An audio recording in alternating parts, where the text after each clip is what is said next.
Ndugu zangu katika Kristo, tumsifu Yesu Kristo.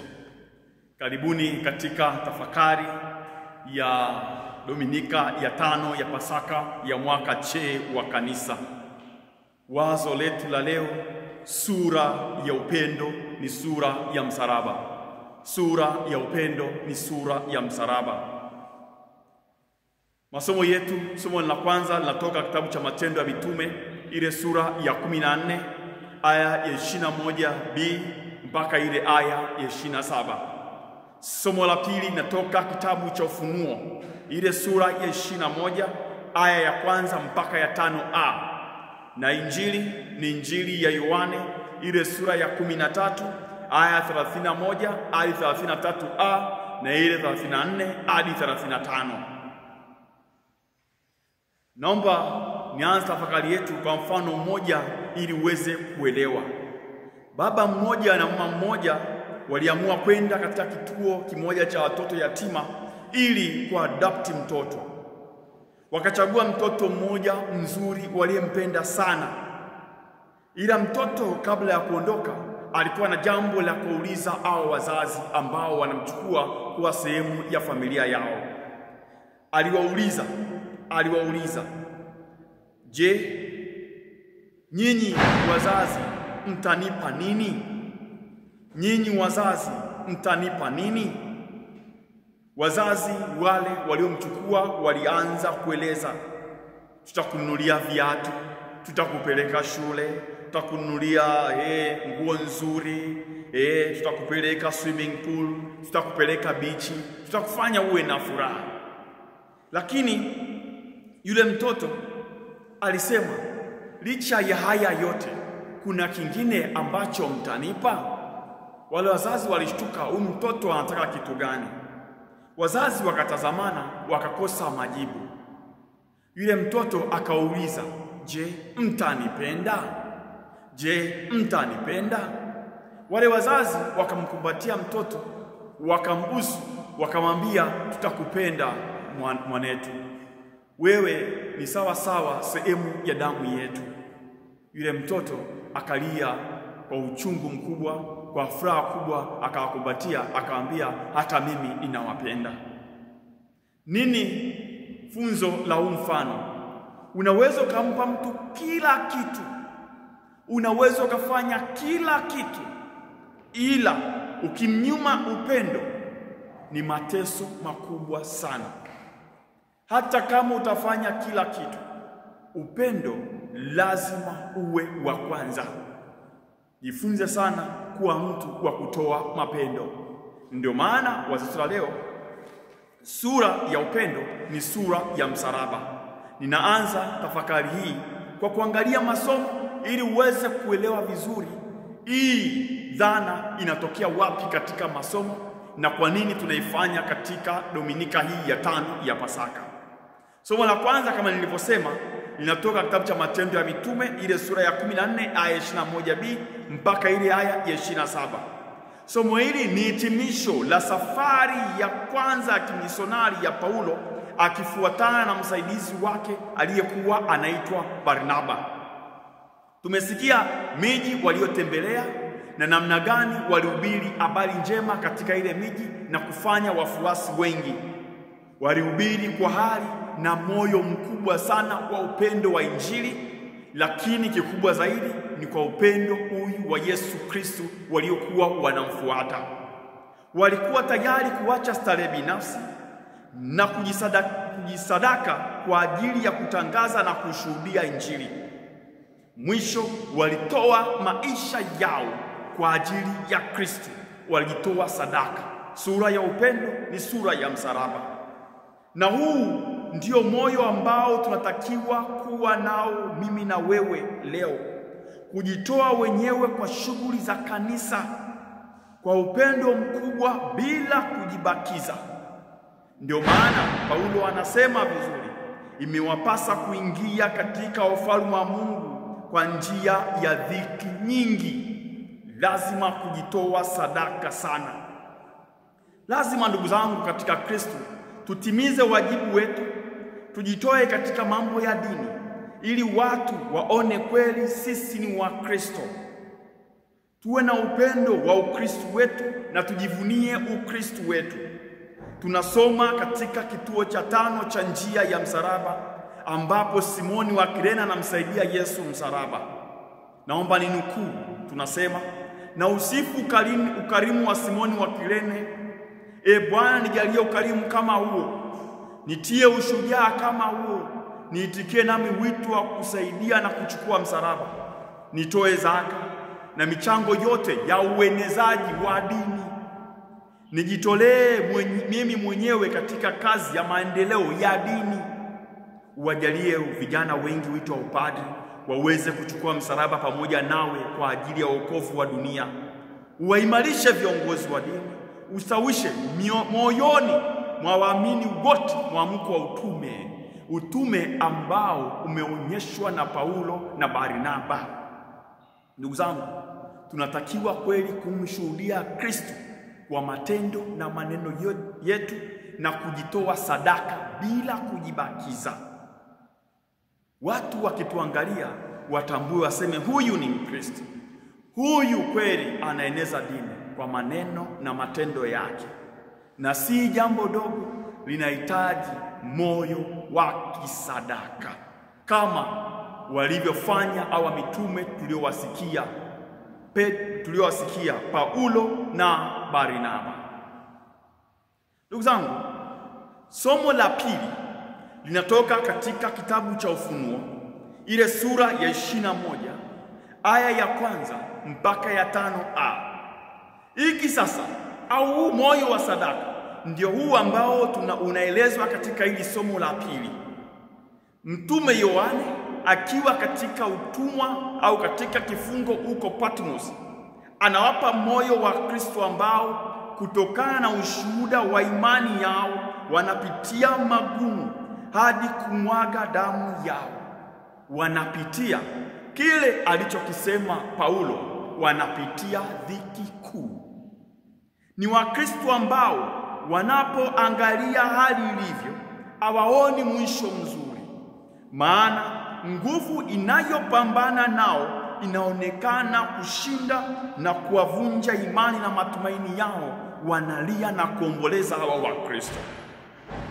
Mtume Yohane anawaambia waendelee kuonyesha upendo wao kwa vitendo, maana tuzo ni kubwa mbinguni. Anawatia moyo hawa watu.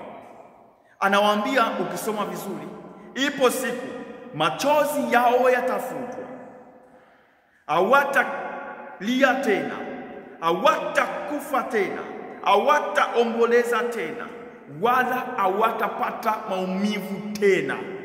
Tuzo ni kubwa mbinguni zaidi ya yale wanayoyapitia.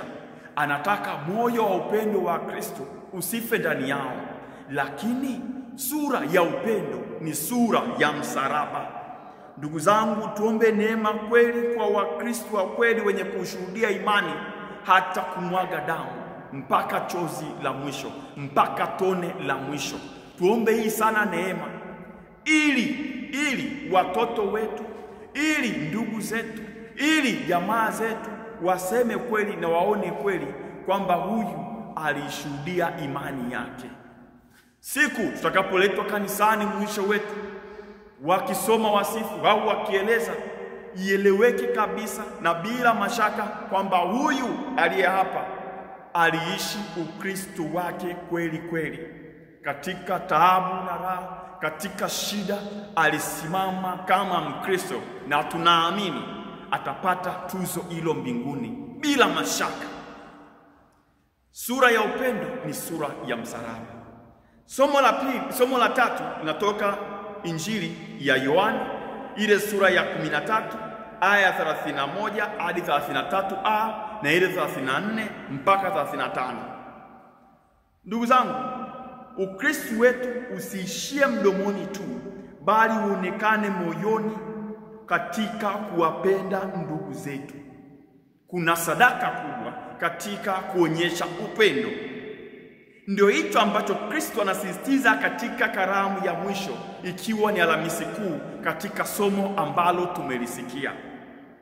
Hii ilikuwa ni baada, tumesikia vizuri, ya Yuda Iskarioti kuondoka.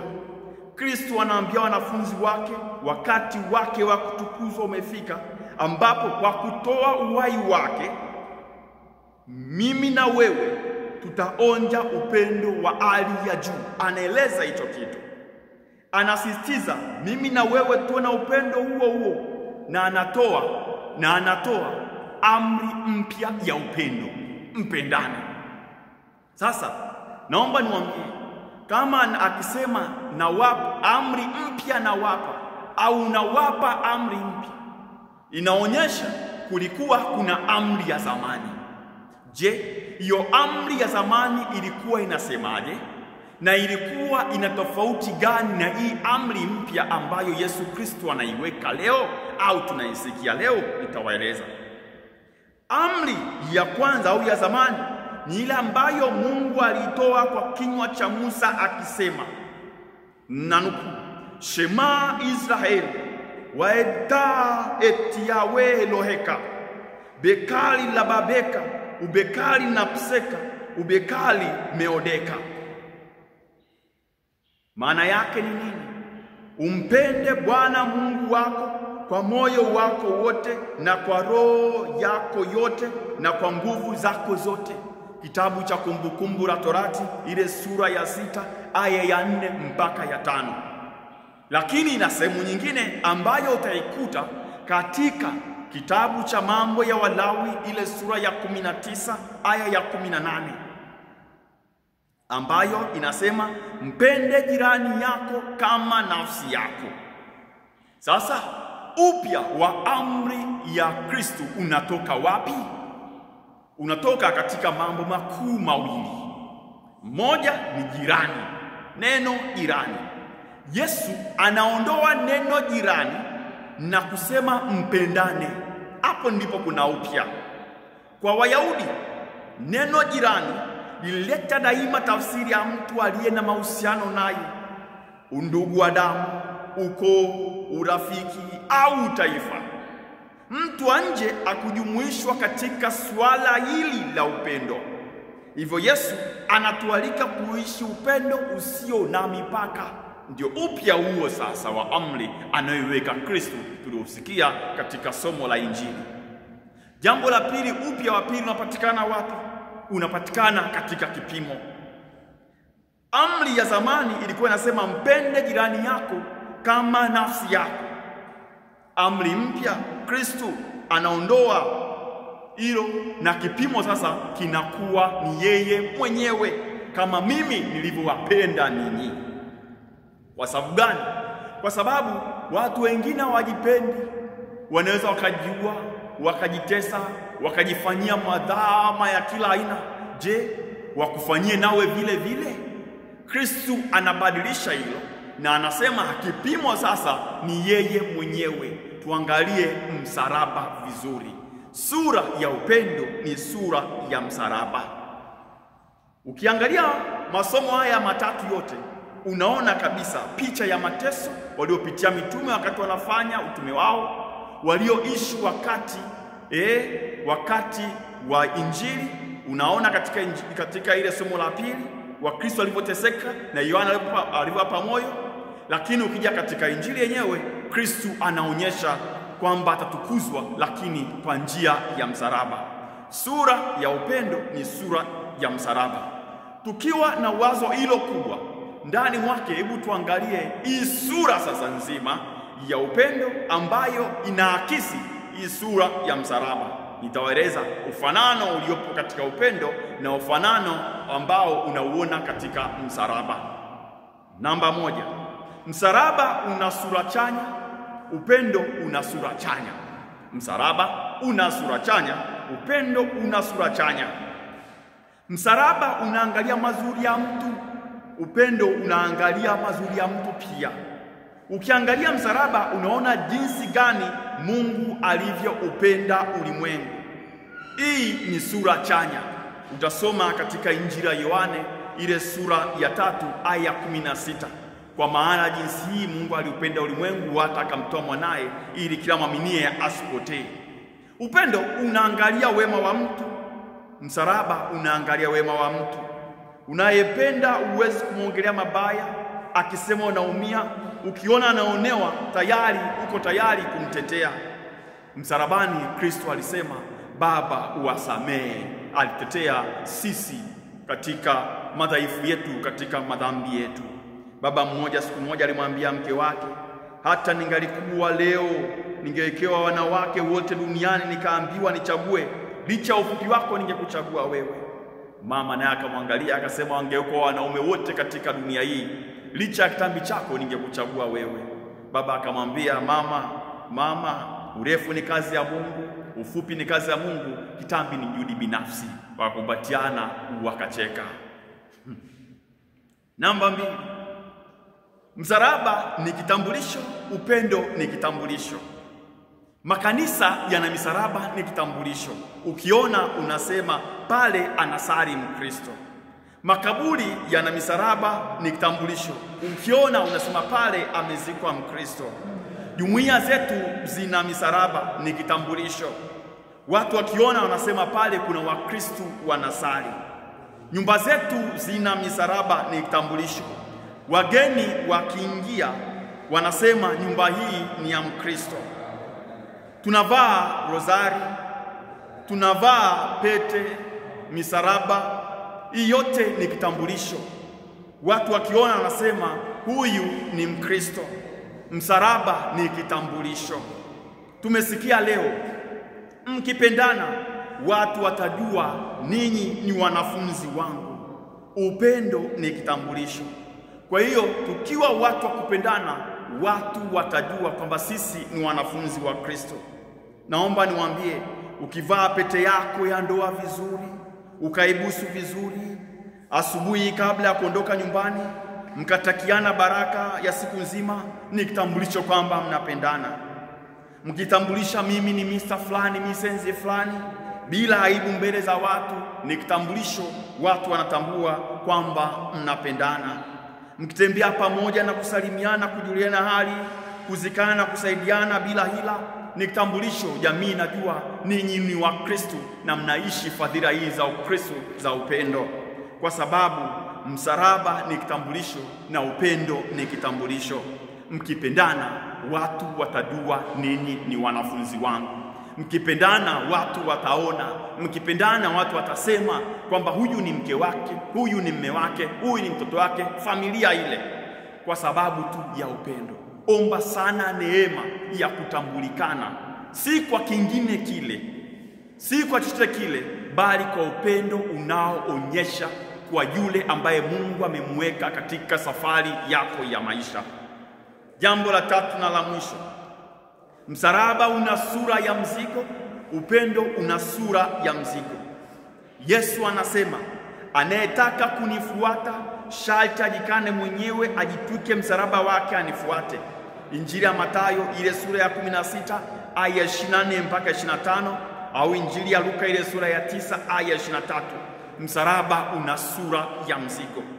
Katika kituo cha pili cha njia msalaba tunasali, Yesu wangu mkarimu, mimi pia ninao msalaba wangu, na tunawataja jirani zangu, mwenzangu wa ndoa, watoto, wazazi, yote baada vingine vyote. Hiyo yote ni misalaba. Upendo una sura ya msalaba.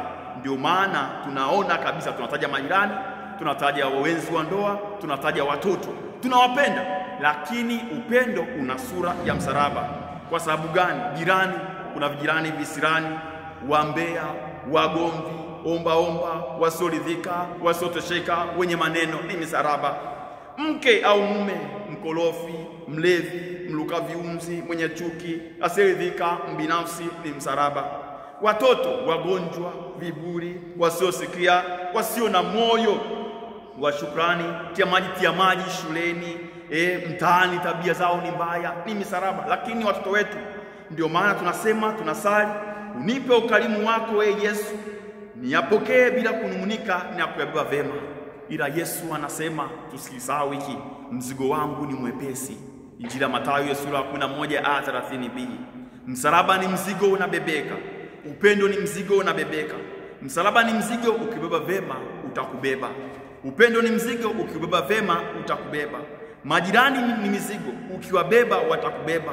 Wakati wa furaha yako na watakuwa nawe wakati wa huzuni na kukupa faraja, watakubeba. Mke au mume ni mizigo, tumesikia, ukiubeba utakubeba.